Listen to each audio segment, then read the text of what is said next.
Yeah, yeah. Making her way to the mic. They start dimming the lights. You start feeling alright. From Birmingham, home of the Teddy Longs and the Ruben Studders. More once you discover. For all of the lovers of Whitney Houston and Roman Reigns. For all of the lovers of Mickey James and Marvin Gaye. For all of the lovers of Sasha Banks, Janelle Monáe, Silk, Sonic, and Paige. Allow me to say, look, I just found a place, sweet escape. Every one of us. I was kinda late, cause I just made it off the struggle bus. Walking by the fate, cause I know it's right in front of us. Yo, I ain't with the hate, gotta focus on what's great. Ladies and gentlemen, Steph Hardy is on the air. Had to drop a couple bars just to make you all aware. So, sit back, relax, enjoy the show. You know I go by Joe or the rest of the flow, yeah.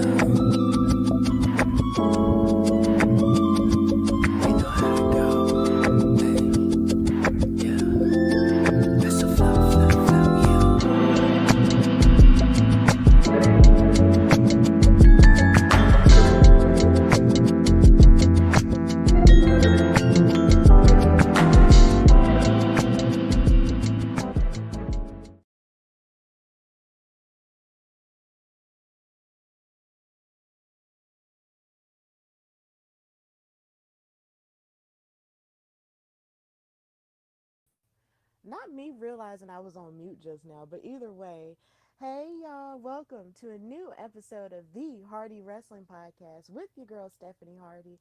Happy Saturday morning, and I hope that if you are watching me, you're watching me with like a bowl of cereal like you used to do for them Saturday morning cartoons. I hope that you are in a safe space where you can listen and just relax and unwind a bit. And also, I'm just hoping that you're having a good weekend because for some people it's a long weekend. It's Memorial Day. Happy Memorial Day to those who served in the armed forces and gave their ultimate life for fighting for the country and all of the above. And just thank you to those people. And yeah, because of that, we get to reflect and relax a bit this weekend. I know I'm not going to work Monday, and I'm pretty happy about that. But of course, I hope that you guys are having a fantabulous weekend so far. I'm so happy to be before you talking about wrestling this week. I know it's been kind of weird and topsy turvy as I try to figure out my life and my schedule amidst a lot of different life changes that have happened. Again, I just want to thank everyone for all of your well wishes and all of your support with the passing of my mother and just all the love that you've continued to show. And also just the support that you continue to show as me and my family continue to navigate life without the physical form of her light and her soul. But this weekend and this week has reminded me that her spiritual sense is still very strong and she'll still always be with us. So thank you guys so much for that.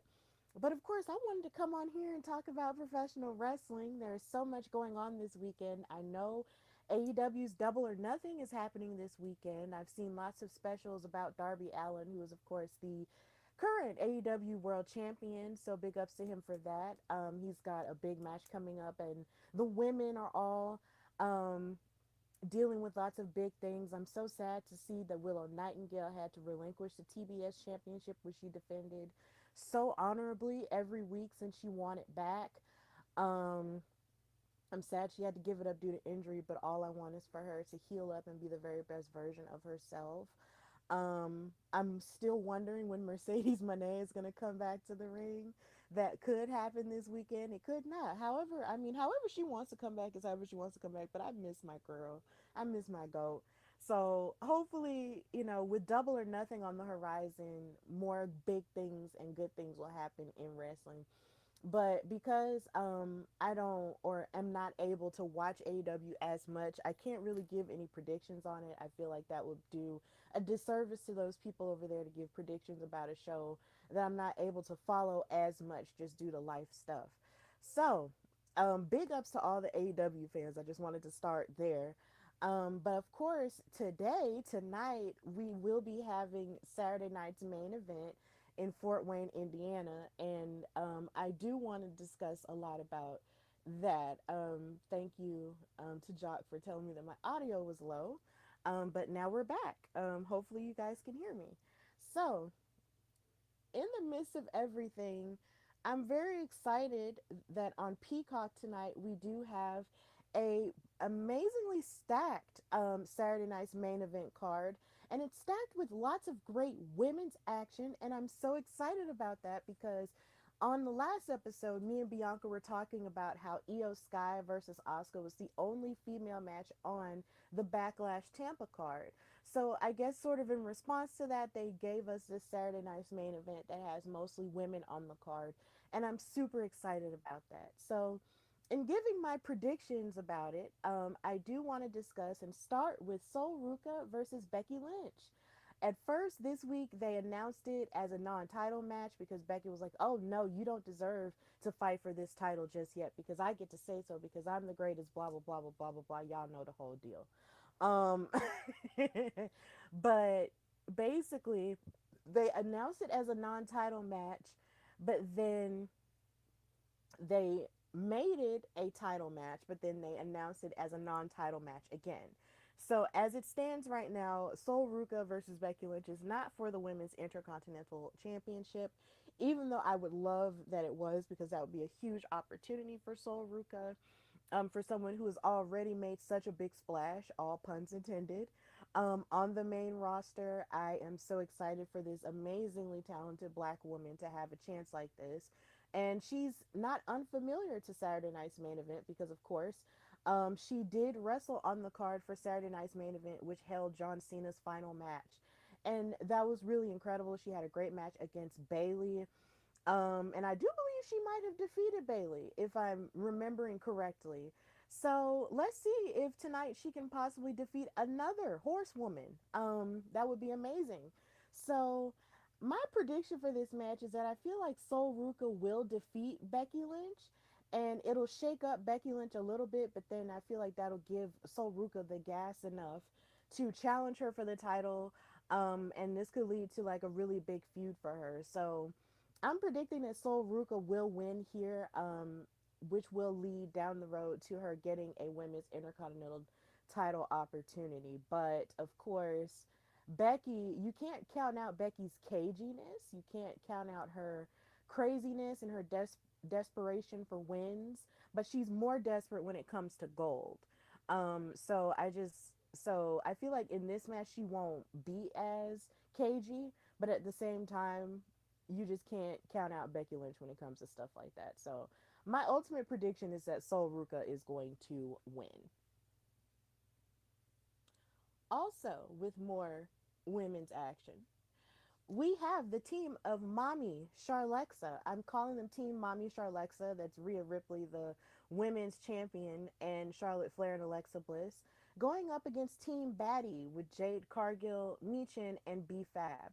Now, of course, last night on SmackDown, there was a huge kerfuffle over whether or not Charlotte Flair and Rhea Ripley can coexist, which is a problem that they've had before, that they had last year when it came to them teaming together with War Games, and they wound up being successful. But here again, these are two women who have heated rivalry with each other, and they don't really like each other because they both want to be the big dog.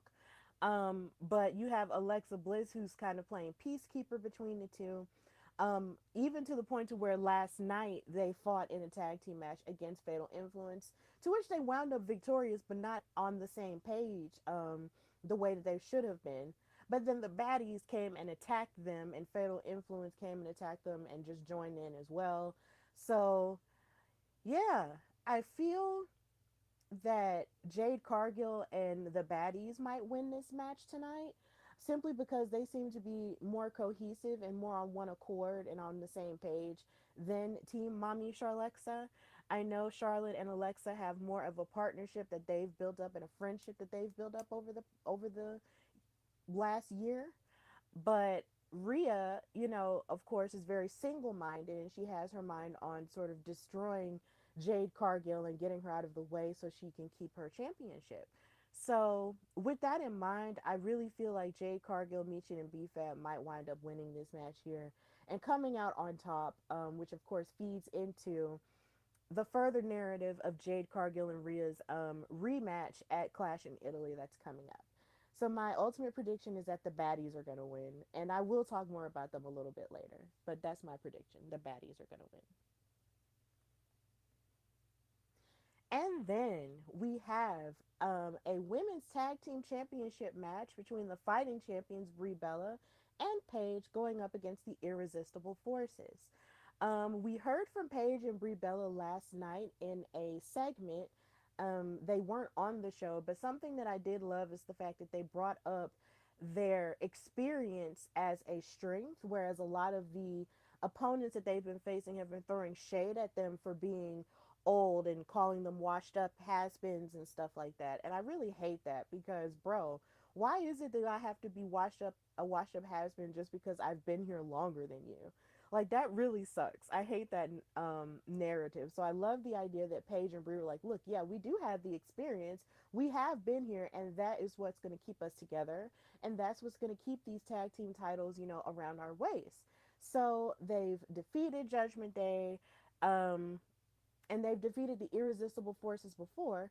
So now they got to face up against them again because these women, Lash and Naya, have a bone to pick. Like they are like dogs with a bone. They don't want to let it go. They want to continue being tag champs because they didn't hold the titles for that very long before WrestleMania. So they want it back. And I completely understand that. There's a weird part of me, as much as I love Lash Legend and Nia Jax as a tag team, I want to see Paige and Brie Bella keep it. Um, Simply because I'm not tired of seeing Paige and Brie Bella with the tag titles. I love seeing them together, and there's also a soft part of me that really would have loved if Nikki Bella wasn't injured and to see her and her twin sister hold those titles together. But in the absence of Nikki, we still have Paige, and it's still working for me.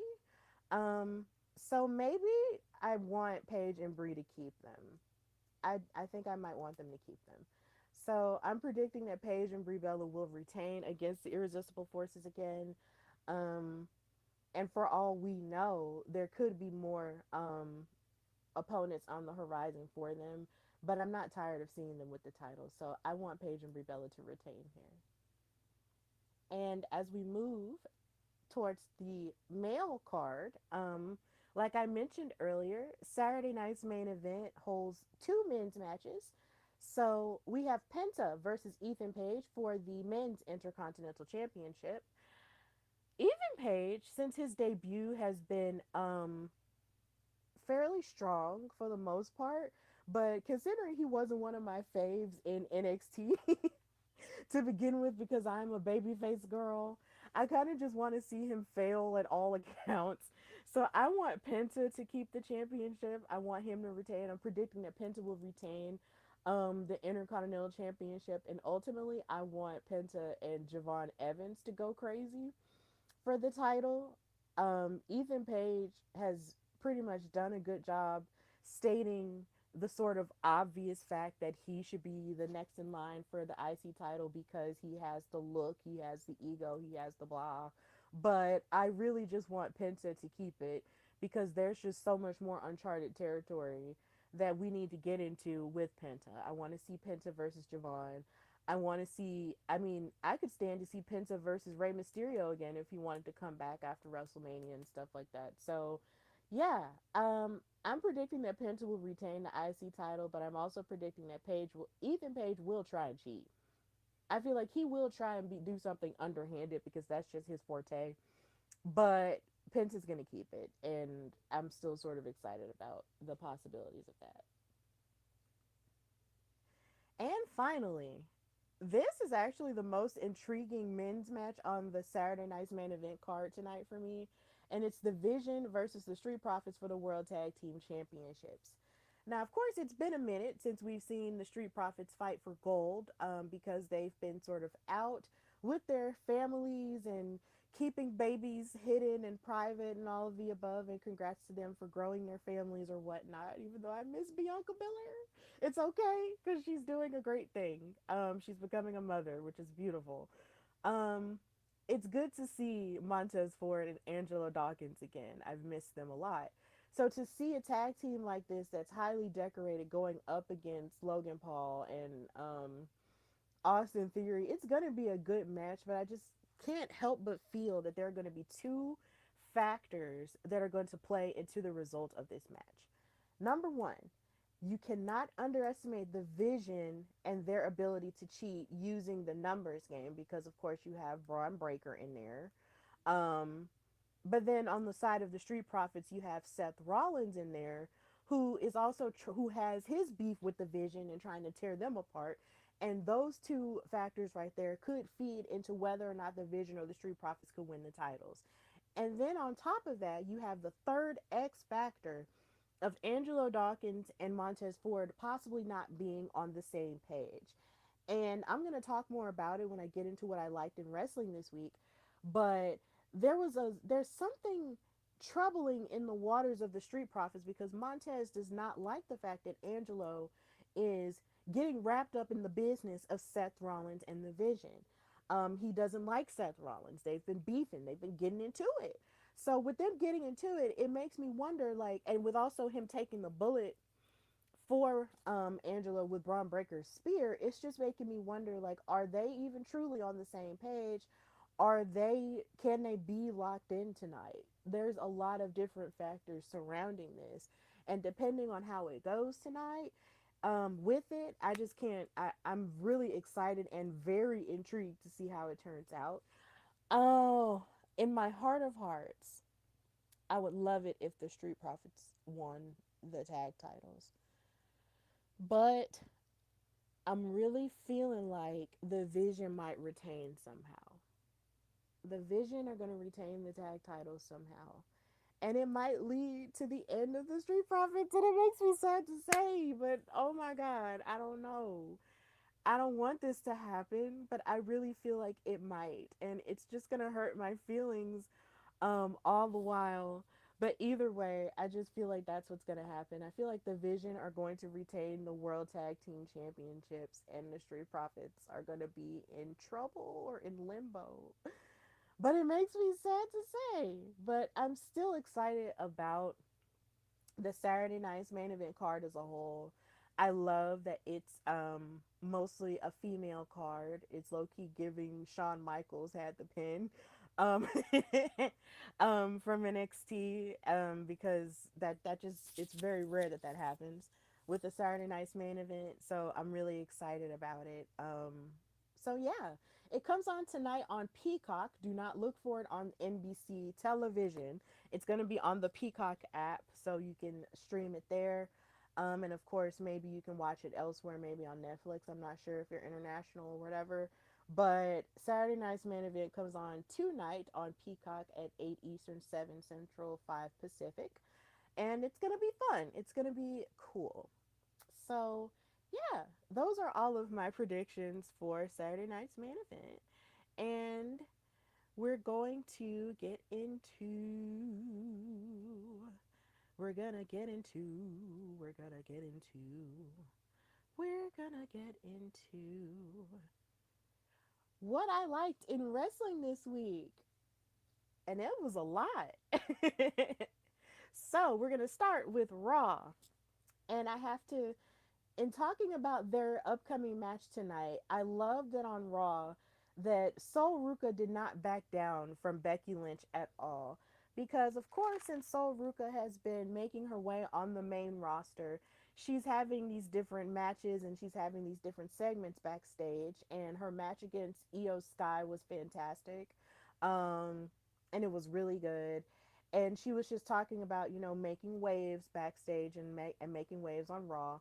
But then she always keeps getting interrupted by Becky, who is just threatened by the idea of this new girl coming in and making a splash. So Sol Ruka says, you know what? I am just going to go because, I'm just going to leave, right? And so Becky was like, ha ha, I got the victory over her. She left and, I pushed her away and out of the spotlight because it's supposed to be on me. All for Sol Ruka to come outside, grab a microphone and say, look, Becky, if you have a problem with me, we're not just going to keep this backstage. We're going to bring it to the forefront in front of everybody. And she talked her stuff. And then Becky was like, look, I'm the greatest. You just need to, humble yourself and all these different things. But Soul was like, look, if I snatched your soul once, I can snatch your soul again. So at Saturday night's main event, I want to challenge you. But Becky was sort of giving off the idea that she was hesitant to face her, or hesitant to put the title on the line. And yeah, that's where a lot of confusion started to tie in this week. But they are fighting, and it's not for the title tonight. But I am intrigued to see how this match is going to go. I just love the fact that Sol Ruka had a lot of chutzpah when it came to getting in Becky Lynch's face. She was like, look, just because you are a big dog and are a four horsewoman and are the champion doesn't mean that I have to, cower to you or little bro myself to you. And I appreciated that. And I love that so much. Becky has issues interrupting black women, and I'm just really tired of it. So hopefully Sol Ruka can teach her a lesson tonight, and I just love seeing her step up there and say, look, just because you're the big dog doesn't mean I'm not a big dog too. So I love it. Also, Becky, you were in a Carolina state, I think, wearing a fur coat in the middle of May. Why? Were you not hot? Like, seriously, it's burning up. Like, it's the South. Like, what are you doing, ma'am? What are you doing? I know you was hot. So, whatever. Also, I wanted to take some time to put some respect on Paige and Brie Bella. I did talk about them earlier in my Saturday night's main event predictions, but in their match against the Judgment Day, Raquel Rodriguez and Roxanne Perez Monday, they showed a lot of athleticism, that made me feel like a lot of people have been sort of coming at them all kinds of wrong just because they're older women or older wrestlers, or because they felt like the quality of their in-ring work, might not match up in their eyes. And to that I say, I call bullshit on it, because the way that they performed on Monday against a younger Roxanne and a bigger opponent in Raquel was still really good for the most part, especially on Brie Bella. Now there have been times where I have heard and seen people say that they feel like Brie Bella was the weaker wrestler out of the two Bella twins, but I didn't see that here. I did not see that. So honestly, I feel like Brie Bella and Paige deserve more respect than just being labeled as a nostalgia act. Because yes, I was one of those people that screamed my head off in the restaurant I was at when Paige came back to team with Brie. I was, because the 2010s have a very warm place in my heart when it comes to women's wrestling. But we're not going to sit here and pretend that these women still don't have, athleticism to give, um, in this newer generation of women's wrestling. So I feel like they're given a lot of unnecessary flack, from people who probably couldn't even do what they do at the level that they're doing it at. So I feel like we need to give them a lot of grace and just leave them alone and just let them cook as the women's tag team champions. And I'm pretty sure they're going to cook a lot more, tonight with their match against the Irresistible Forces. But the way that they performed Monday was still pretty good in my eyes, and they just deserve a lot more respect than to just be, um, relegated as a nostalgia act, because they're still very talented. And also, in the midst of the tag team division, with the attack on Paige and Brie Bella, we saw Lyra Valkyria and Bailey come out and help them, fight off the Judgment Day. And as cool as this is in terms of them as a tag team, there's a part of me that's wondering, how long are we going to see this happen? Like, how long are we going to see them operate as a tag team? Because they've been trying so hard to get opportunities at the tag titles, and they always wind up losing or always wind up getting screwed out of opportunities so much. And there's a part of me that just feels like Bailey could be doing something, even though you could argue that the both of them could go for the Intercontinental title again. I know they've done that before, but I would actually be okay if, in the absence of Stephanie Vaquer, that Lyra would challenge Liv or Bailey would challenge Liv, because them as a tag team is like it's okay for what it is, but I really want to see them do more. I have this deep desire to want to see Bailey do more outside of tag team stuff, and I want to see Lyra do more out of tag team stuff. So I don't know what the deal is with that, but I'm hoping that at some point we can see the both of them separate and do something else, because them as a tag team, it's cool and it's okay, but I feel like it's sort of worn out its welcome at this point. So yeah, um, I love Bay Lyra, but maybe it's time for them to sort of let that go. But that's all of what I enjoyed from the women on Raw. So now we're going to move to the men.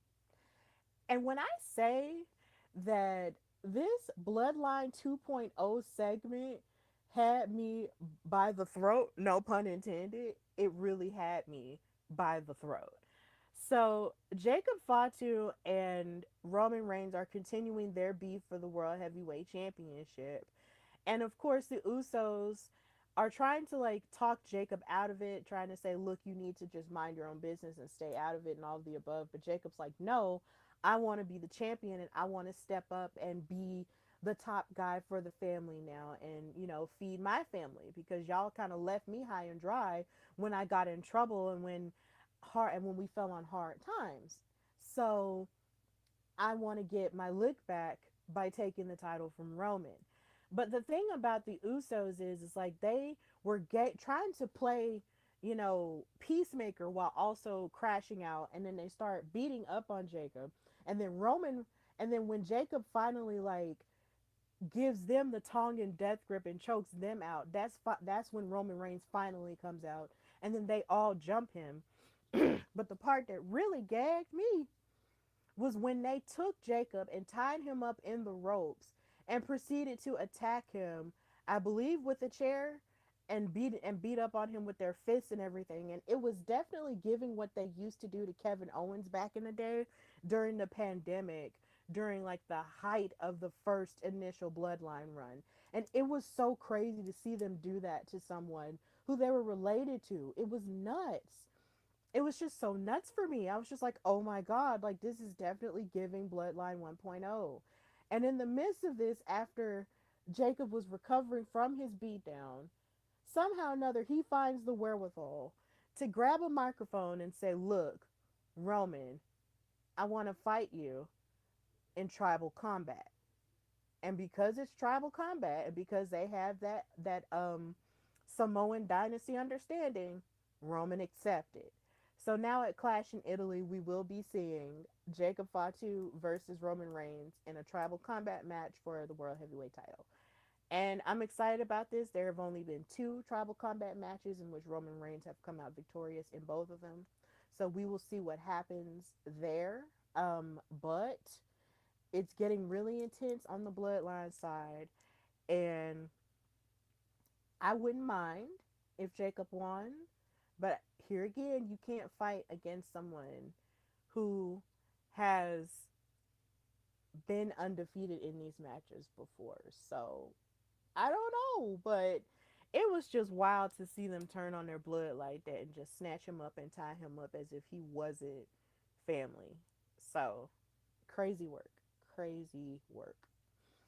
And also, in speaking of crazy work, let's talk about how LA Knight has become the voice of reason backstage and basically telling the Usos like, look, so y'all are just gonna go back kowtowing to your cousin like you used to back then. Like we were teaming at WrestleMania and we were all on one accord, but now you guys are back being his do boys.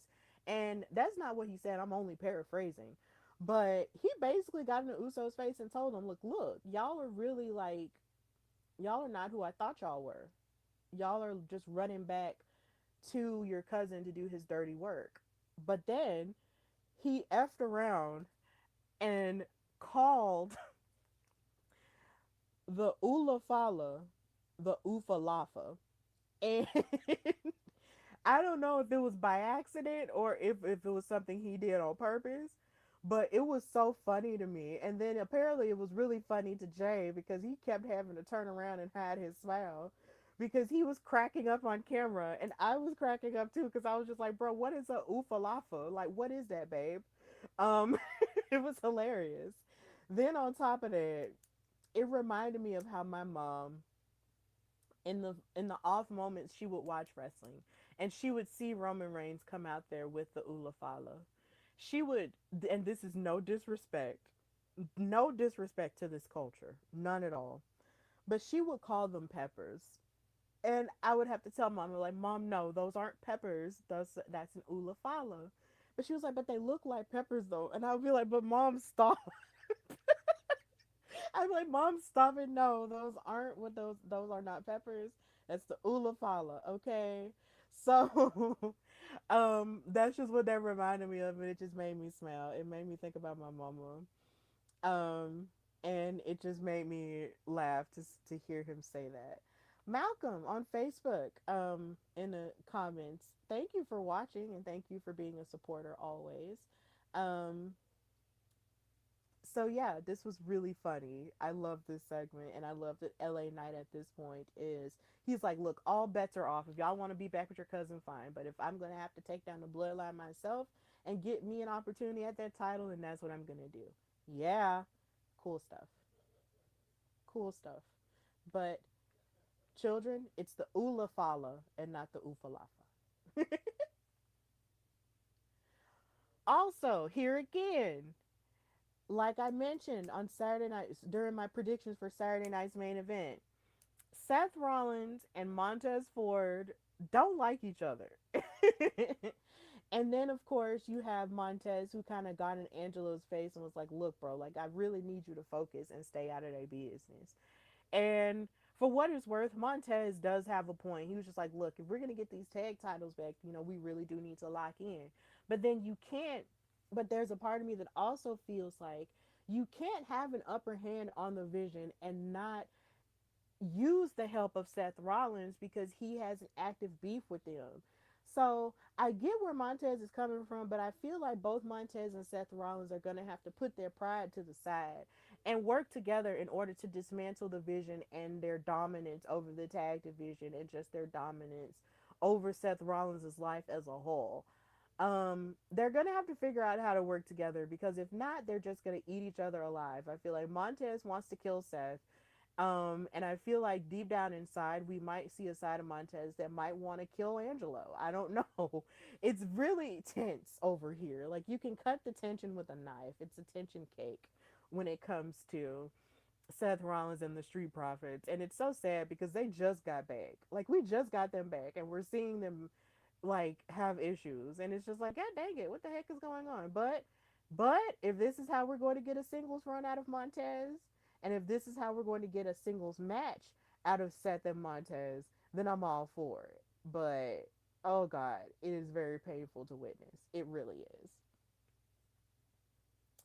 Now I have this picture here because this is where I'm going to put my rant hat on. And if I go off the cuff and act a little bit like Dr. Umar, then so be it. I have a lot to say about what we witnessed Monday. So, Obafemi, y'all have heard me talk about Obafemi countless times on this pod. And talk about how much I love him and how I feel like he's the final boss of black men because he's just the man that you just don't want to mess with or meet or whatever in the middle of the street somewhere because he is just so big and so powerful and all these things. We saw this man throw humans around and throw Pumpkinhead Brock Lesnar around as if it was nothing and beat him down. And then in the lead up to WrestleMania, he got on the microphone and told Paul Heyman, look, I have always been the one. I am the man. I am the one that can topple Brock Lesnar. I am the Beast Slayer. So, in the midst of this, we get to WrestleMania. This match happens, and we saw Obafemi shake off an F5. Who does that?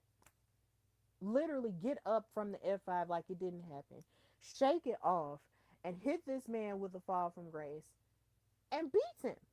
He beats Pumpkinhead fair and square. And then in the midst of this, Pumpkinhead decides that he wants to take off his combat gloves and take off his boots and turn this into a moment and say, oh, well, I'm retiring now and blah, blah, blah, and making it seem like he's shocking everybody and even shocking Paul Heyman with his retirement. And then they try to do the whole retirement, thank you, Lesnar, blah, which of course he doesn't even deserve that because of everything that he's attached to with that lawsuit. Because, I mean, why are we giving possible abusers any type of platform at all? Anyway, um, we see him supposedly ride off into the sunset. Then we have Obafemi, who by all accounts should have been next in line to challenge Roman Reigns for the World Heavyweight Championship. Because as much as I love Jacob Fatu, and I love that he has this opportunity, I would have liked it better if Oba had that chance first. Because you don't just defeat one of Roman Reigns' biggest rivals and get nothing for it. Because we, for almost 10 years, watched Roman Reigns fight Brock Lesnar at WrestleMania after WrestleMania after WrestleMania after SummerSlam after WrestleMania and all of the above. And they fought each other back and forth until they couldn't fight each other anymore. You have this new guy who has all of the tools to be the very next big thing, the actual next big thing, if we're keeping it a buck, beat one of Roman Reigns' biggest rivals on the grandest stage of them all, and Oba is not given the ball to challenge Roman Reigns for that title. That doesn't make sense to me. I know this isn't NXT, but to me, it would have made more walking around sense if they gave Oba a chance at the World Heavyweight title. Even Big E said that on the post show. It doesn't make sense to me why they didn't do that, because they just gave him open challenges to make him look strong, which I get, but at the same time, I feel like, okay, give him something more meaty, give him something substantial, give him a steak. Don't just give him chicken, don't just give him KFC. No shade to KFC. Give him a Ruth Chris steak, give him Roman Reigns, give him that. But no, you give him open challenges, and that's fine. Okay, whatever, he looks strong. Now we get to Monday, and he's preparing for his open challenge, all for the shock value of Pumpkinhead to come back and attack him from behind and beat up on him. And it doesn't make Oba look weak, because it's impossible for a man like that to look weak. It just is. But you attack him from behind with the lights off during his entrance. And then you have the shock value of, oh my God, I thought he retired and blah, blah, blah. But then you have Paul Heyman and you have Adam Pearce, who's like, look, I filed retirement papers on him. What the F is going on? And then Paul Heyman, of course, being the slick salesman that he is, doesn't answer his question. This is something that irritates me. If you want a good way to irritate Stephanie, is let me ask you a question and you don't answer it. It's like you dance around it. Like, no, don't dance around it. Give me the answer. Is it yes? Is it no? Don't gaslight me. Don't BS me. Just say it. And it just felt like, look, Paul Heyman was like, look, I have papers for a rematch for Clash in Italy, and it's a really big one. So if you want to do that, and if you want Obafemi to sign the papers, you'll have the biggest rematch in history. Here's this. But what he did not answer was whether or not Pumpkinhead is actually retired. But what he did when he attacked Oba, that wasn't retirement behavior to me. You don't just do something like that and then say you're retired.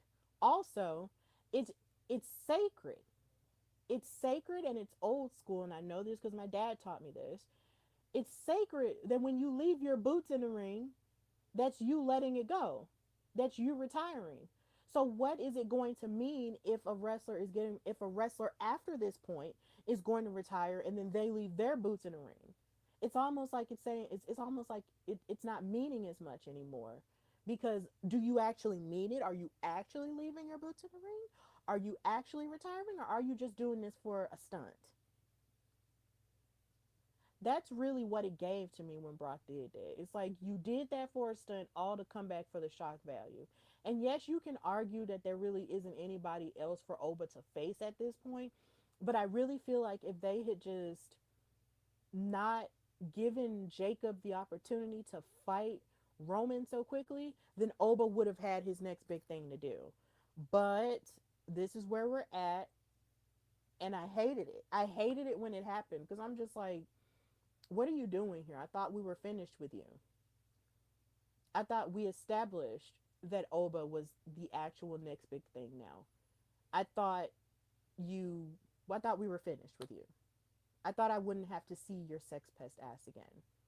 But here we are, and I hate it. I just really hated it.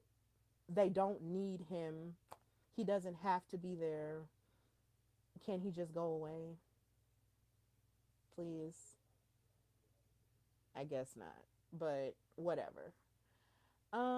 Yeah. So that's how I felt about Raw. So now we're gonna move into what I liked from NXT, and of course, most of what I liked from NXT has to do with the women, and I just want to put a spotlight on Kalani Jordan because I think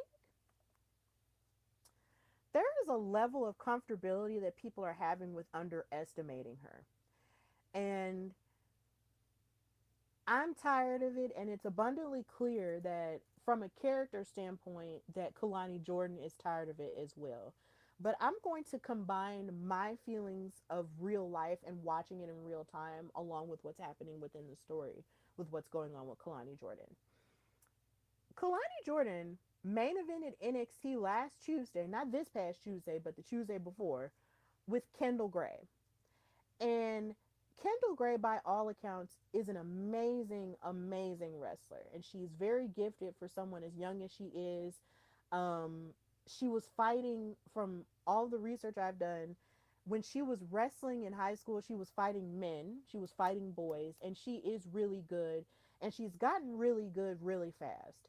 And, she has all the tools, and that's great and everything. But I feel like in the midst of everybody giving her her flowers for being great so young and so fast, they're forgetting that Kalani Jordan is also one of those people who took to wrestling like a duck to water as well. And because of that, because of that, it's like they keep moving the goalpost for Kalani Jordan. And when I say they, I mean Bully Ray. And I will say it. Bully Ray is somebody who always has something slick to say when it comes to black women in wrestling. He has a tendency to move the goalposts all the time and try to trap black women specifically, and sometimes even to a degree, well, not even black men, because that's Kevin Nash who did that. But you have freaking Bully Ray who likes to put black women in a box because he couldn't stand the fact that Tyra May Steele, even though she's not with the company anymore, was smiling too much. And then he tried to tell Kalani Jordan that she shouldn't be smiling either. So in the midst of that, you tell Kalani Jordan that she shouldn't be smiling as much, as a heel. Then you say that essentially, Kendall Gray was the reason why that match, was good, as if Kalani Jordan wasn't there. And at what point are we going to get where we stop moving the goalposts for black women in wrestling and make it seem like, oh, well, they have to do this in order to do this, and they have to do that in order to make this work. But then you have other women, non POC women, who can come in, have all this stuff, be talented, but yet, but yet they don't have to move through all these goalposts.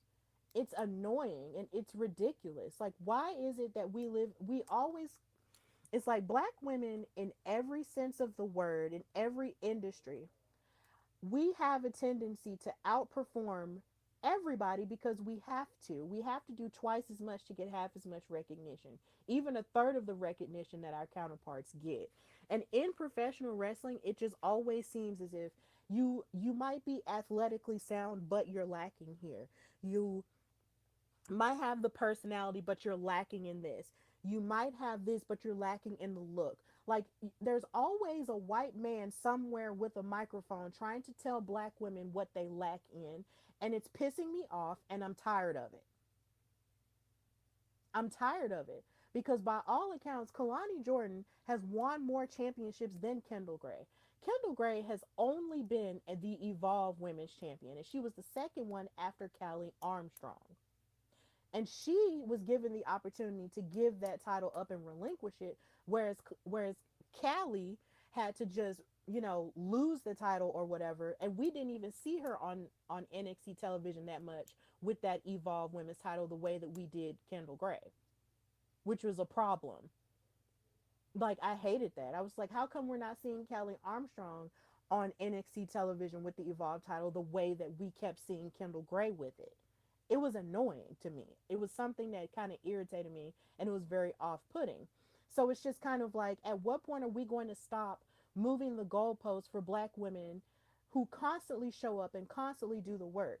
And when it comes to having more titles, Kalani Jordan was the first ever NXT Women's North American Champion. When everybody, I remember this distinctly, when everybody and their mama thought for sure it was going to be any other woman, it was going to be Sol Ruka, it was going to be Lash Legend, it was going to be Michin, it was going to be somebody else in that ladder match.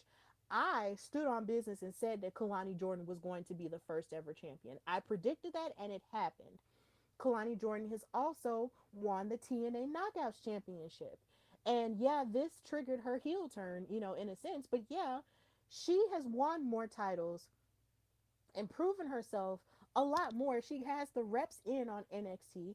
So why is it that she isn't next in line for the NXT Women's Championship? And yes, you can argue that Lola Vice did tap her out in the underground, so she should get to the back of the line. But at the same time, why is she being overlooked for Kendall Gray, and so many other people as if she doesn't already have it all? And when she got on the microphone this past Tuesday and said that she feels like she's better than a lot of the people who got called up, I didn't blame her for it. I was like, yes, Kalani, talk your shit. I know I'm cursing a lot in this episode, but that's just how I feel. Like, talk your shit, because I'm tired of people underestimating you and making it seem like you are not that girl. Kalani has always been that girl. She just might not have had all of the opportunities, but all of the opportunities that she does get, she knocks them out of the park.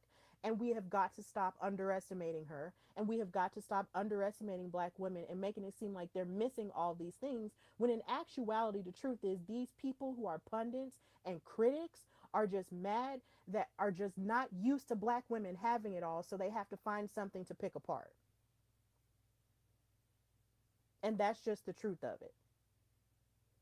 You're not used to seeing black women have it all, so you have to find something to pick apart. And Kalani Jordan deserves better. She just does. And that's just how I feel about it. So when she got on this mic and started talking trash, I loved it. I loved it. Kalani Jordan just needs to get on the microphone and just start talking more trash until she has an NXT Women's Championship match.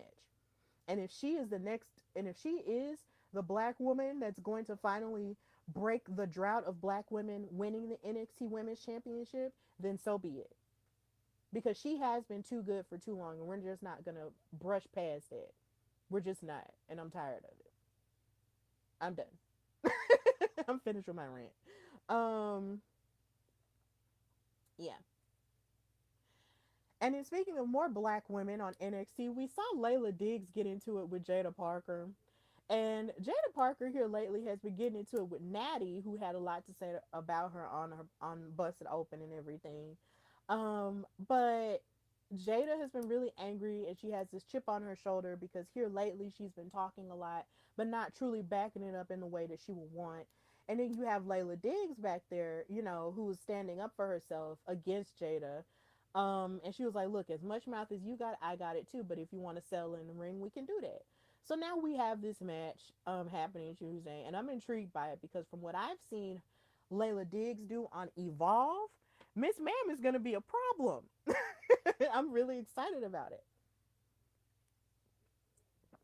She is going to be a huge issue when it is her actual time in the spotlight, for real, for real. And I hope that she performs incredibly well against Jada Parker this Tuesday. So yeah, I'm really excited about this. Also, another amazing part about NXT, it opened with, well, no, it didn't open. I'm sorry. This match did not open NXT.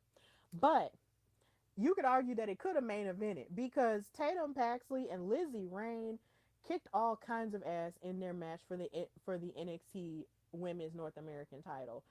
You would have thought that Lizzie Rain had fought Tatum Paxley before with the way that they were beating each other up, hitting each other with hard strikes and grappling and all of the above. This match was everything you needed it to be. And if you missed it, I suggest you go find it because this is what women's wrestling is all about. It really is. This is really what women's wrestling is all about. And Lizzie Rain is becoming one of my favorites so far. I love her gimmick. I love the hard rock aesthetic, the metal aesthetic. It's really cool. So, and I love her big hair, and I just love how beautiful she is. Her eyes are gorgeous and intense. And I just love the way she fights in the ring, and that kick that she gives, which is her finishing move, is just nuts. So this match was fantastic. Tatum Paxley hit this crazy kick when it looked like Lizzie was gonna go for like a drop kick through the middle ropes. She was like pow, and the kick was like real hard. I was like, oh, it was just nuts. Like if you love women's wrestling for real, go and watch this match because it was fire. Tatum Paxley retained, and it was really good. And they showed each other sportsmanship, all for it to be ruined with an attack from Zarya. And I'm okay with this because, of course, since Zarya has separated herself from Sol Ruka, she now wants to solely focus on upping her glory in NXT. So now it can be argued that she's next in line for the North American title against Tatum. And I'm not mad at this at all. Zarya is somebody who I've sort of been waiting. She's someone who I've been waiting for to see sort of launch herself out as a solo star. And I wanted it to also be with Soul by her side, but sometimes when you are evolving in life, you have to separate from a person. And it seems like that's what's happening right here with Zarya. I'm really pumped to see her go after some gold, and be who we've known her to be in the Indies, and also just who she is in NXT as well, and just launch herself out there because it's been past time and now we're here. So I'm okay with that. I'm really cool with that. So it was great. Also, I just want to say that Micah Lockwood being a part of the Vanity Project was something that I wasn't expecting, but I love it just the same. It reminds me a lot of China, when she was with DX in the beginning. But the thing that I love about it is that she's essentially being a muscle and a love interest for Jackson Drake because they went out on a date with each other. And I love that this sort of represents what it means to be the unconventional beauty. Um, because for so long in wrestling, we've seen the types, or at least during my lifetime, I should say, we've seen the type of women who look like Mandy Rose, or Mandy Sachs, and we've seen the type of women that just look like Trish Stratus, and so many other, archetypal beautiful women have like the love interest or the men and all the other stuff. But to see someone like Micah Lockwood have a love interest in Jackson Drake while also serving the purpose of being the muscle for the Vanity Project is just really refreshing. And I like that he likes having her around, and I just like that because that just kind of defines what love looks like in the newer age. It's like you have couples of different sizes or different, varying different backgrounds or different looks and stuff, and they dig on each other and they're attracted to each other. And from the outside looking in, people might not get it, but it's really not for us to get, it's for them to get. And I love that that's being represented that way. Now, I can't wait to see Michael Lockwood actually get involved in more women's action, but I do love that she's representing the unconventional beauty here with Jackson Drake and the friend and the cool girl in the friend group of the Vanity Project. It's really cool. So I love her and I love what that represents. Now, when it comes to the men of NXT, I love that Shiloh Hill is running around and running for Mr. NXT like this is homecoming. Like it's really giving me homecoming teas like in high school, which is funny because school is ending, has basically ended now, and it's just interesting because there's so many graduations that have been happening over the course of the past 2 weeks in Birmingham. So congratulations to the class of 2026 and all fronts. But it's just interesting to see Shiloh Hill walking around and say, "Hey, do you guys want to sign this petition for me to be Mr. NXT?" He's campaigning for these votes. But then he walks up to oh my gosh, Birthright, and they're not here for it. They don't like it. And of course, you have Ariana Grace, who's like, look, as a former reigning Mrs. NXT, it's gonna take a lot more than that. And I just think she just said that because she's mad because she's not a Knockouts champion anymore over on TNA. But whatever, it's okay. Shiloh Hill, I support you in all of your endeavors. I've been a fan of Shiloh Hill since LFG and also since I saw him cut that amazing promo in WWE World in Las Vegas. I have a video of it, so if you guys want me to share it, I can. But he's just so believable in everything that he does, no matter how ridiculous or crazy it might seem or how serious it might seem, too. Like, he's just that guy. And there's just so much, there's so many layers to Shiloh Hill that I can't wait to see because yeah, he's a big man, but there's a lot more to him than just that, and I like seeing all these differing personalities. So I love Shiloh, and I can't wait to see more of what this entails, and I want to see him become Mr. NXT. Give him a crown. Give him another Mrs. NXT if that's something that y'all want to do. I mean, let's be fun. Let's make it fun. I like doing stuff like that. It's cool. Also, I like this little segment back here where we saw the champions sort of talking about their um, the troubles that they have with having targets on their back for being champion. You have Lola talking to Tatum about dealing with Izzy Dame and also dealing with Kelani Jordan and Kendall Gray. You had Tatum, who was getting ready for her match against Lizzie Rain, and then you had Miles Bourne going back and forth with a guy who he thought he was his friend. Um, and then you have Tony D'Angelo as the NXT champion dealing with everybody coming at him, like the new blood coming at him. And even Naraku in the background, sort of trying to like shoot his shot for the NXT title, too. So I just thought this was a very rare occurrence. It's hardly, if ever, we see moments where the women's champions and the men's champions are on equal footing and talking to each other about their issues. But I really enjoyed this segment here. It was very enjoyable. And I just like that it sort of positioned them as equals, which is what this is all about. Even though Lola is the only one in the picture with two belts because she is still one half of the AAA mixed tag team champions, it's still the principle of the thing, and I really enjoyed it.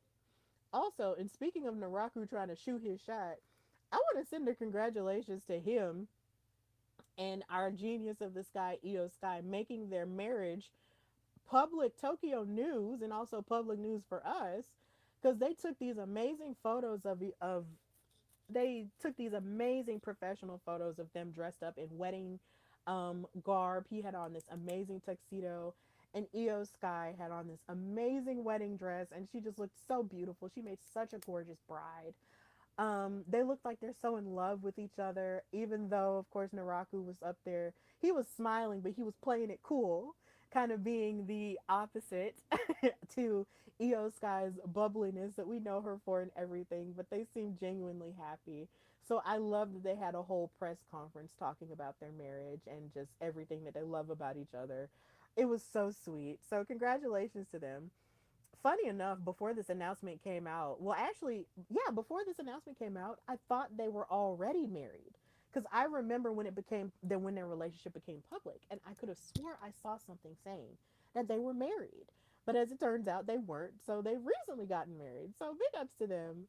We love marriage here on the Hardy Wrestling Podcast and wrestling, And here's to the day, you know, I could have my own wedding. It'll be a HWP wedding and it'll be great. And yeah, all of you will be invited. Yeah. So, yeah. Congratulations to Naraku and Io Sky. Hopefully, we'll see them tag team at some point. That would be cool. But yeah, this was precious. I love this. But another thing that I hated, well, I didn't hate this, it just hurt my feelings. Dark State in the main event had a tag team title match against the Vanity Project, and they wound up losing. But in the midst of them losing, Dion Lennox decided to join Osiris and oh my gosh, my brain is blanking on the other member. I'm so sorry. Um and they attacked Saquon Sugars and kicked him out of Dark State. And it makes me sad because he was essentially one of the best mouthpieces for that group. And they kind of alluded to the idea that if they didn't win the tag titles back then, they would throw both Saquon and Dion Lennox out. But as it turns out, all three of them just ganged up on Saquon and just kicked him out and slammed him through the announce table at the end. And this hurt my feelings. I was like, no. But someone, Saquon has always intrigued me in terms of the way he presents himself in terms of his charisma. Like there's just a ruggedness to his charisma that I really enjoy. So I can't wait to see that, manifest itself in his singles career. But the way they kicked him out was just really like rough and it broke my heart. And I was like, no.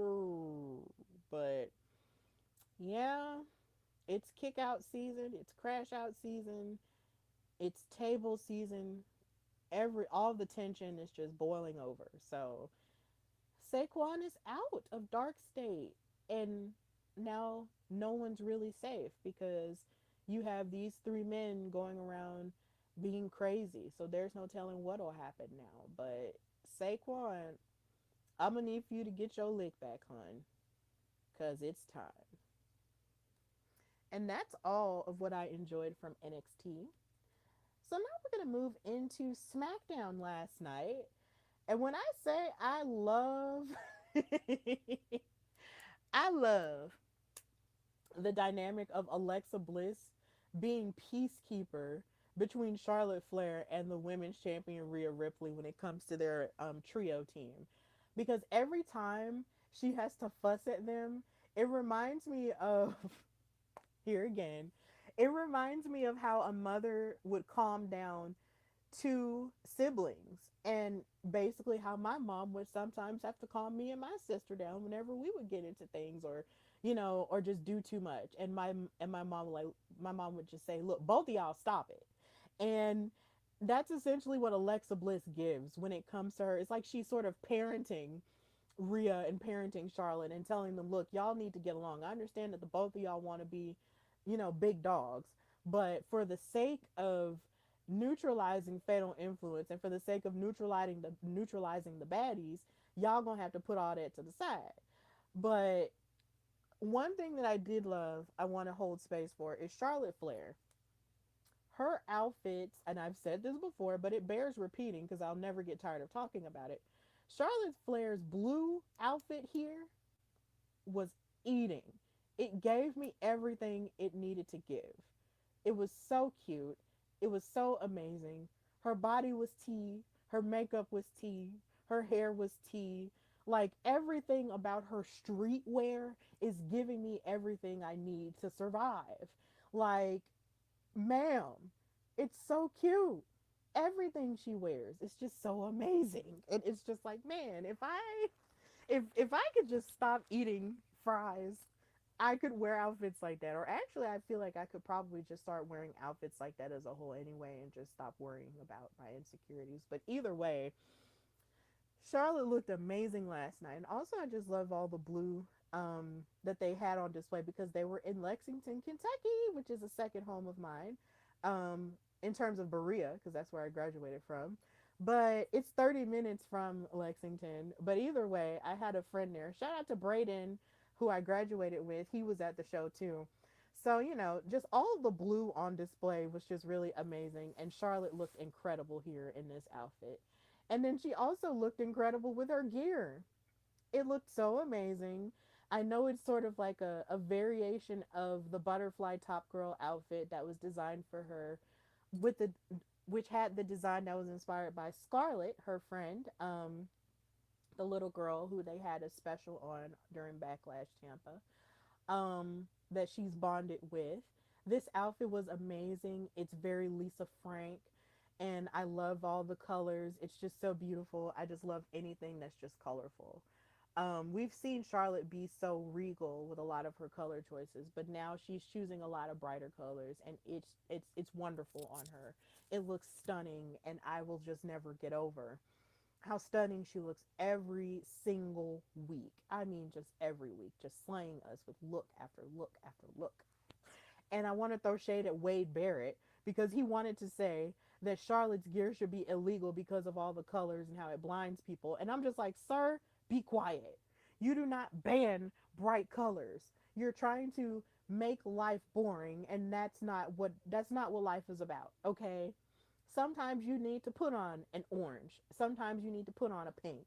Sometimes you need to put on a yellow. Shake it up, okay? Life is not just about the plain Jane colors. I swear. I have very deep feelings about this because when I started wearing brighter colors, it threw my parents into a shock. It did. But you need to wear bright colors because it just makes life better. Anyway, Charlotte looked amazing here. She looked amazing last night, and she looks amazing every week. I'll never get tired of talking about it. Also, I loved that now the Women's United States Championship has an open challenge. I know a lot of people feel like that's kind of lazy and they feel like, oh my God, why don't you just give her a feud for it? Which I completely get because, feuds, fuel and make you want to watch the product and stuff like that.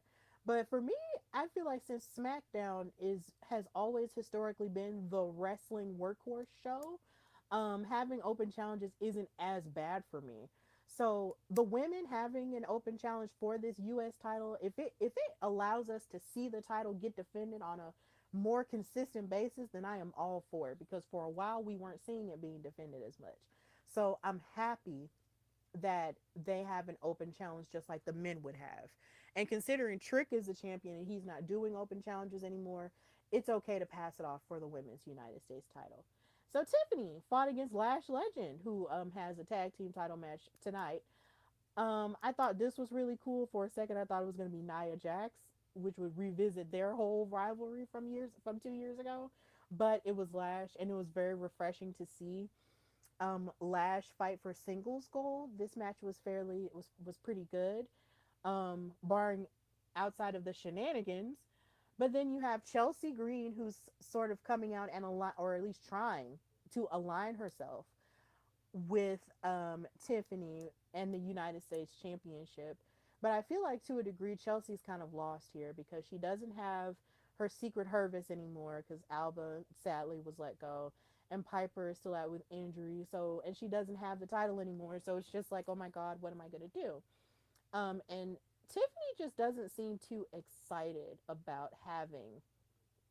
um, about having Chelsea Green next to her. And it makes me sad because I'm just like, no, why don't you just be friends with her just to try? But then maybe Tiffany is just peeping what it is, and she's peeping that Chelsea just wants a chance at the US title. Who knows? But I do miss Chelsea having friends. That's something that I do miss. But I guess we'll just have to see what happens there.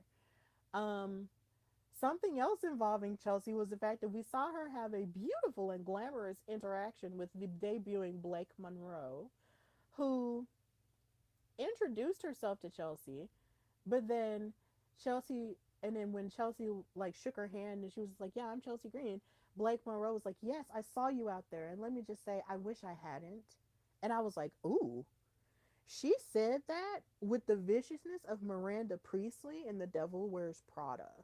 Like she was just like, I wish I hadn't. And I was like, oh, the shade. And then Chelsea got attacked backstage by the Irresistible Forces. And it's just so sad. It's like, I feel like now something that might be happening is that they're sort of setting Chelsea up as a sympathetic baby face. And I do like that because, but then again, I would have loved Chelsea Green even as a heel because I just love Chelsea, period. Like, she just adds so much to everything she does.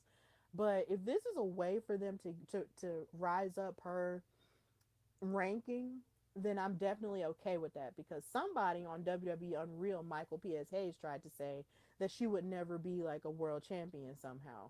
And That's a lie. That is a lie. That is an effing lie. And I'm gonna need for Chelsea, if she's going to be a baby face, I want her to take it all the way and actually become women's champion. Or if she wins money in the bank, then I would be okay for that too. That would be a great birthday gift for me. But either way, I just want more tens for Chelsea, like more for her because she's fantastic. So, um, I want her to have friends, but I want her to also know what it is to stand on her own too and just be amazing. Because she can be amazing. She can be a champion. I know it. I know it. I feel it. She can do it. Now, also when it comes to the women, I want to give Kathy Kelly her tens. Now, of course, if you may, well, I'm pretty sure if you watch the product on a regular basis, you know who Kathy Kelly is. She's one of the interviewers that's backstage on Raw or SmackDown, depending on the assignment. She had a segment with The Miz and Kit Wilson, who have this ongoing beef with Danhausen. And as she kept reiterating the fact that The Miz is cursed or whatever, he keeps, driving home the fact, like, look, I'm not cursed. Look, I'm not cursed. But then, Fraxium come out there and they basically, sort of mess with The Miz a little bit. And then The Miz also wants to throw shade at Danhausen, being this sports figure and lifting the curse, which has allowed the New York Knicks to go further into the Eastern Conference Finals. I hope that's the right word for that. If not, then please forgive me. I'm not as adept in sports as I used to be, but um, Kathy Kelly threw the best shade in this entire episode when she said, look, if you care so much about the Cleveland Cavaliers losing, then why weren't you sitting courtside at the game? And I said, oh, throwing that shade. Clock that T, Kathy. Clock that T, because if you care so much about your hometown team, then why weren't you there? You have the money, you have the funds. Why weren't you there for them? To be their good luck charm. And she looked like she regretted saying it, but no, Kathy, don't regret that T because you clocked it. Don't regret it. You clocked it. So it was great. I loved it. I really loved that. I love it when the backstage interviewers have more personality and actually interact with the stars and don't just act like they're um a mic post. No, like these are people who are hearing these people say crazy things. React to it, play to it, and I love that. So Kathy Kelly deserves her tens for that. I absolutely enjoyed that level of shade that she threw. It was great. I loved it. And The Miz and Kit Wilson are cursed. Don't let them fool you. They're cursed. Also, let me just say that seeing the baddies come out in camouflage gear in Kentucky was just really cute. Now, of course, if you're not from Kentucky, then you don't necessarily know. Like, there's like sort of like, I don't want to say like the hunting culture, but of course, in Kentucky, there's a little bit of country there and a lot of woodsy areas. So to see them dress up in camouflage like this just kind of scratched a little bit of my Appalachian brain. Um, this was really cute. I love how they coordinated it, and I love Jade's pants because it looked like a pair of pants that I would wear, and they all looked like they were just all on accord here. And I loved how Meechin actually took the lead and cut the promo. I mean, they all three of them had something to say, but Meechin had the strongest voice out of all of them. And I just thought that was amazing. And Meechin is just an underrated talent that shouldn't be as underrated as she is because she's so good. She's so good in so many areas, and she's more than just the group girl. And I want to see more for her.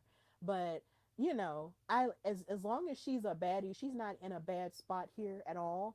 But I just loved how refreshing it was to hear her be sort of like the strongest voice in this promo. And then Jade served all the attitude when she pushed Kathy's arm out the way after the interview ended. Um, and BFAB was giving everything with what she said about Team Mommy Charlexa too. So they were all giving. I love my black women so much. They all gave what needed to be given. So yeah. Now when it comes to the men, this right here is a sensitive subject for me. Trick and Mellow gang? Uh, this is a sensitive subject for me because I have loved Carmelo Hayes and I've loved Trick Williams separately, but the reason why I love them separately is because I love them together as an entity first. And I will never get over Trick and Mellow Gang in NXT. I just won't. It was magic. It was magic. They were a sensitive subject for me. I loved seeing authentic black male friendship and what they embodied on NXT together. Because Trick, of course, because Carmelo, out of the both of them, was the most experienced wrestler coming from the indies and stuff like that. Um, and then you have Trick, who has his experience in wrestling as well. But he's sort of like the hybrid between wrestling and football and all the things. But with the both of them together with their attitudes and everything that they gave, it was just so beautiful in NXT, which made it all the more heartbreaking when they broke up. And it's just so sad because, oh my God, it's a sensitive subject. But then it's not really that sad because with the way that Trick Williams grew into his own star, both of these men wound up making history as the first black men to main event during WrestleMania weekend, and I was so happy and blessed to have been there to witness that in Philadelphia. So I will always have a spot in my heart for Trick and Mellow Gang. I will. Like, there are parts of me that want it back, but it's almost like I feel like at this point there's no way for them to get it back. Um, so we fast forward to last night, and Trick and Little Yachty come out there, bragging and being who they are. And Carmelo comes out there and he says, "Look, Trick Williams, I'm going to give you your tens. But we all know that if it weren't for you screwing me in that match against Sami Zayn, I would still be United States champion." And it was interesting because the crowd was chanting "whoop that Trick" while also at the same time acknowledging that Mello had a point. Um, and it's true because if Trick had not have interfered, then Sammy wouldn't have won that title back. Mello would have been at WrestleMania instead of Sammy with that U.S. title, like a lot of people, including myself, wanted, and we would have gotten this blow off between Trick and Mello sooner, but we didn't. So now Mello was getting in his face. He was like, "Look, you and I need to fight for that U.S. title, and if you want to fight me, we can do it tonight." But these two threw barbs back and forth at each other. And Lil Yachty was playing to it. He pulled out an address book. He said, "Look, we would love to fight you, but look, Trick Williams has a full schedule and he can't fit you in tonight. He's got a nail appointment, in 45 minutes. He has a deep tissue massage with peaches or luscious, and we can't miss that," and all that. It was so funny. But then Carmelo was like, "Look, if you need to check with your secretary, then you can make time or whatever, but but he was like, it's okay because you but he was I think he said something along the lines of, it's okay because you're used to playing second fiddle anyway." And that got me all the way together because it took me back to Trick and Mellow Gang, and I was like, "Oh." But then Trick didn't let him gather him. Trick bounced back and said, "Look, I don't I don't eat dirty rice and I don't chew my cabbage twice. That means that I don't deal with leftovers." And I was like, "Hold on. Hold on. Hold on. Hold on." I had to run and get my notebook and write that down because what do you mean you don't eat dirty rice and you don't chew your cabbage twice so you don't do leftovers? What? That was such a bar. That was such a bar. I feel like no one's talking about it, but that was such a bar. I could not breathe after he said that. I was like, I could not breathe. I was like, "Trent, what? What?" I Trick and Carmelo just play off of each other so well.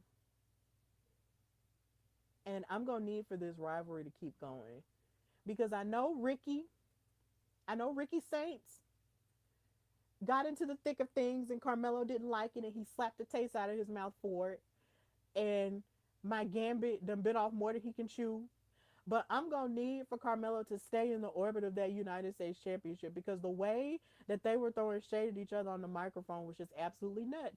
But then again, if you put Ricky Saints in the mix of things with that US title too, you get cinema of the ears when it comes to their promo work. When you let black people be their authentic selves on television when it comes to wrestling, you get magic. And that's what I want. Ricky has proven that he is golden on the microphone, because I still have not let go of the fact that he told Trick Williams, if you've been through the stuff that I've been through, you would have folded like the t-shirt you got on. I still haven't let that go. You got Carmelo over here calling him second fiddle and playing all kinds of bars on everybody else's head. And then you got Trick Williams over here talking about leftovers. Give them all a microphone. Let them sit at a table and just throw bars at each other. And I will be entertained for 30 minutes. Give them all 30 minutes. Give Ricky, Carmelo, and Trick, and even Little Yachty too. Give them all 30 minutes and I'll be good. Just give them 30 minutes. And I will be entertained. Yes. I was so happy. I'm happy. I loved it. I loved it. I loved it. Oh, oh, oh. I'm so proud. I'm so happy. In every lifetime, I will choose to be black. In every lifetime, I'll choose it. Now, moving on, I did love that Shinsuke Nakamura proved that he wasn't going to back down to Tala Tonga. It was a very strategic match on the part of Shinsuke. Like, he was trying to break down Tala Tonga. Like, he was like, look, I'm not afraid of you. I've fought you. I've probably fought you before, and I will break you down again. And that's what I enjoyed about seeing Shinsuke perform in this match. It was really good. But then, of course, you have the MFTs out there playing all kinds of stupid shenanigan games. So Tala Tonga wound up winning with that. But Shinsuke is somebody else who deserves more tens. I want to see him do more. And yeah, I'll always love Shinsuke Nakamura. He did good in this match, and I just wanted to hold space for that. It was really good.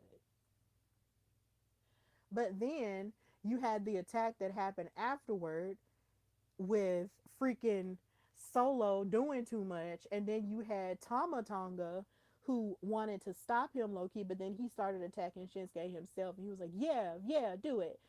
And at what point are we gonna have Tama Tonga stand on his own two and be his own man and not just kowtow to Solo Sokoa? Because at this point, Solo, you're just out here just cosplaying a level of importance that you actually don't have.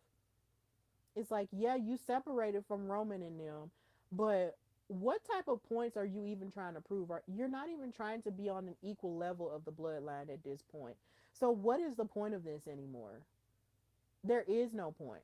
So I'm gonna need for Tama to really separate and be his own person. Like, I'm tired of it. It's like, I know he's capable. I've seen what he's done in the past, like in New Japan and stuff like that. Why aren't they just letting him break free? Let this fine man break free, okay? Please set Tama Tonga free. Let him cook and let him be free. Cause I'm tired. I'm tired of the back and forth. I'm tired of the conflicting stares.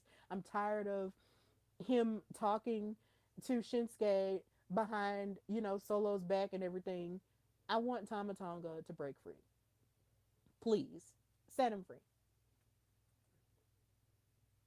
Also, I love how Danhausen has become like a sports figure, and I hate Stephen A. Smith. Moving on. Um, the last part that I will discuss that I enjoyed from SmackDown last night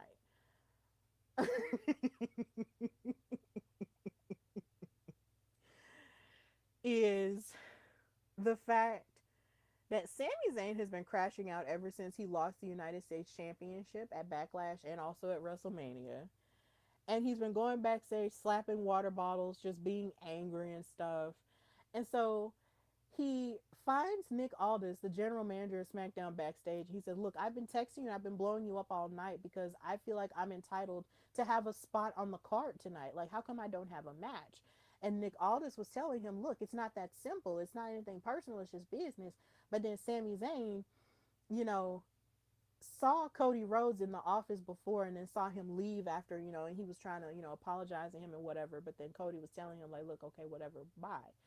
But then Sammy was like, oh, but I bet Cody Rhodes, the golden boy, has a chance to get on the card because, he just gets whatever he wants. But then as he's talking all this trash about Cody Rhodes comes back in the office. And then when Sami Zayn turns around, he wanted to backpedal. And I'm like, no, baby, don't backpedal. All that smoke that you have for Cody Rhodes behind his back, you need to have it in front of his face, since that's how you really feel. It's like you want to call him the golden boy and you want to talk all this trash, but then you want to be all friendly and fool la in his face. And that irritates me. I hate that, because my thing is, if you ain't going to like me, then just don't like me. Don't be, don't throw rocks and hide your hands, because you're going to see Candyman eventually. Like, that just upsets me. Like, I just do not like it. Like, Sammy, you first at the window and then at the door. You can't decide if you want to be the op or if you want to be a friend. And if you don't want to be a friend, and if you want to go after a world title so bad like you say you do, you need to at least stand on that and stand on your intentions and stand on the fact that you want to fight Cody Rhodes and stand on the fact that you want the championship. If you're going to be a shark, be a shark. Hello, Grey's Anatomy. Be a shark. But he wants to, like, pretend to be a good guy and all that. But then while you out here trying to pretend to be a good guy, you are not being a friend here again and watching Cody get choked out by Gunther, because they're getting ready to fight for the WWE Championship at Clash in Italy. And what you doing? Standing off on the sidelines looking sad.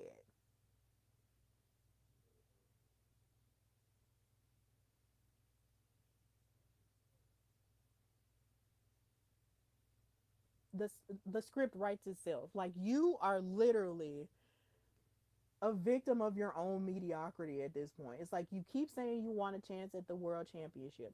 You keep saying you want a chance at the US title. You keep having this chip on your shoulder, blah, blah, blah, blah. But at the end of the day, all you keep doing is making excuses for yourself and then talking trash, claiming that you want to be friends with Cody, but then talking trash about him, saying he's the golden boy. But you ain't gonna sit here and pretend that Cody was just handed everything either. He earned his way to the championship both times. He earned his way up there. He didn't just get there just because he's anybody's favorite, okay? He earned it. But yet you want to sit here and make it seem like he was just handed everything because of nepotism or because he's the favorite. No, babe. He worked for it, okay? He's not a victim of circumstance. And all Sami Zayn wants to be is a victim. And I cannot stand it when a person, just, especially a man too, want to just sit up and be a victim and, oh, woe is me. Oh, things aren't going my way. And this is this and this is that. There is no excuse for victimhood when you are grown enough to pick yourself back up and change your, Lord, I almost cursed really hard just then, and change your stuff. And Sami Zayn is not working hard and changing his stuff. He's just being a victim of circumstance. Like, woe is me, no one's giving me an opportunity. You're not taking the opportunities in front of you, and you're not being who you say you want to be. If you want to be a shark and go after the title, then be a shark and go after the title. Cody Rhodes will be right there waiting on you, waiting to give you a match. All you have to do is earn your way or ask. And you're not even asking at this point. You're just whining like a bitch baby. It's annoying. Sami Zayn needs to just do better and stop being a victim, because I just can't stand victims. So that's all I have to say about what I liked in wrestling this week. And now we've reached the end of our time together. So thank you guys so much for joining me for this episode of the Hardy Wrestling Podcast. Please know that you can follow me, your girl Stephanie Hardy, on Instagram and Twitter at Queen Steph Hardy. You can also follow the show, The Hardy Wrestling Podcast, on Instagram at Hardy Wrestling Podcast and on Twitter at Hardy Wrestle Pod. You can subscribe to the YouTube channel at The Hardy Wrestling Podcast with the logo that's in the corner over there. And also share, repost, copy links, share it on TikTok, or, interact with it on TikTok. You can follow me on TikTok at Stephanie_Hardy. And just continue to support the vibe and support your girl in her wrestling endeavors that I'm slowly but surely getting back into, because of course I'm still navigating life and navigating work and all of the things, in light of what's going on in my life. So But thank you guys so much again for supporting the show, supporting me, supporting Steph and Cat Talk Wow, which will be back next week, and also supporting Bianca. Follow her at Bianca Addison and at Ebony Rose Ringside on TikTok. Um, and yeah, just continue to support Black women in wrestling media as we continue to try to make strides out here and do great things. So, of course, this has been the Hardy Wrestling Podcast with your girl, Stephanie Hardy. And until next time, bye, y'all.